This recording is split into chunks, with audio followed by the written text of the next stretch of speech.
Market. We've got an interview with Levi, Emporium, so let's go and take a look. Preloved Chica, passion for fashion.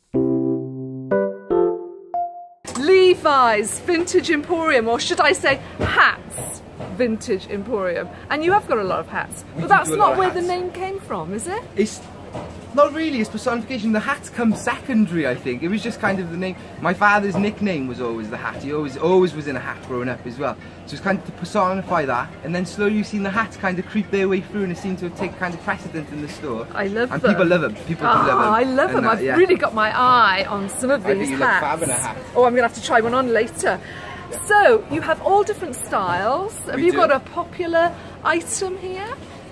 Well, it's so hard, you know, one day you can sell lots of jackets, the next days you'll sell lots of hats, then lots of accessories and smalls. I think it really depends on the customer and what they're collecting on the day. So you find some customers, they kind of build their staples around certain pieces within vintage. Some men focus purely on accessories, some men are looking for those key pieces like the boating blazers or the Norfolk jackets. Oh, let's take a look. So you kind of... Wow. Yeah, that's quite dapper. Very dapper. That's a Secondhand, that is. That's a British designer as well. British designer. Now, tell me, you mentioned the name there, but you're not into labels, are you really? I'm not into labels when it comes to the difference between kind of Harris tweed and Donegal tweed, or, you know, I don't place precedent on something being Armani or being Gucci. But what I do think is if you can look at British artists, British designers, and you can kind of highlight their names now and again, it's good for the general public. Not everybody's privileged enough to shop within that realm, and it is an industry which exists in Britain, so I try and support those type of labels and those type of designers. So I think it's important that you reference them and you make notes of what they do for our industry and our history tailoring wise. Look at the hats. In fact, there's so much more higher up. Unbelievable. I'm just going to kind of show you around. Cravats, dicky bows, more hats. Let's just come right the way up to the top here. Oh look, that's like a flying jacket by the look of it, and all sorts of different styles, and great photographs as well. Everything's for sale, so have different things. Like this one's obviously holding some accessories, some of the more vintage pieces, and the accessories, and obviously got the cameras and so forth. Yes. The front cabinet, you'll see all our dress jewellery, so you get kind of watch chains, tie pins, stop pins, brooches. Cufflinks. Beautiful cufflinks, and then you've got some like pieces of objet d'art, some curiosities. Yes. I think it's important these days, you see vintage be kind of infiltrated by commercial forces, even down to charity shops. You see how they kind of operate within the field. I think it's important to remind people that vintage isn't about clothes, it's about lifestyle choices. I think if you take away all the collectibles and all the smalls away from it, you kind of are left with just clothes again. And it's important to remember that you get dressed for a certain occasion, for a certain reason or a certain purpose. It's important to show people that as well at the same moment.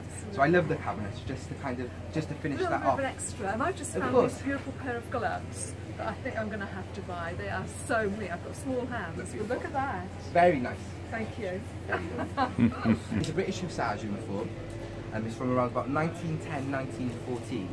But I should have checked up on my history before you come in this morning. Ooh. But I do know it's one of the only British regimental dress pieces which was actually privately paid for, opposed to state paid for, because the gentleman was so infused and engaged by the concept of it being established. So that's a little bit of history from it. But it's a beautiful piece, and if you turn around, you'll see the frogging detailing, the rope detailing on the back. And it's unfortunate this is becoming a dying art within British tailoring. Even when you go up towards Savile Row, you'll see only select tailors who really want to deal with it. Because by the time you have to build the buttons, it's much more complicated than it looks when it's actually on the finished piece. This must have been a very small person. Very, very small person. Very, very small person. So I can't believe I just found some ladies' things. Look at that. Wow. I might have to try that on, along with a hat. Make sure my ears aren't sticking out. Let's try this little baby on. It's probably too big for me, isn't it?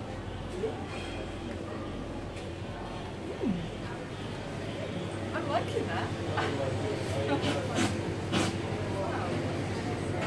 Actually, it fits me, doesn't it?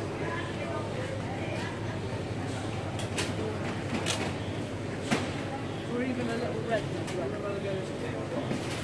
We've got all the tweeds. We've got the blazers. We've got the Levi's jackets. lumberjacket tops, big heavy coats,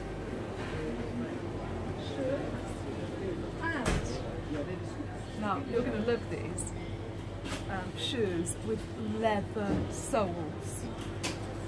So, Levi, thank you so much for sharing all your wonderful things in your beautiful Emporium, Hats Emporium.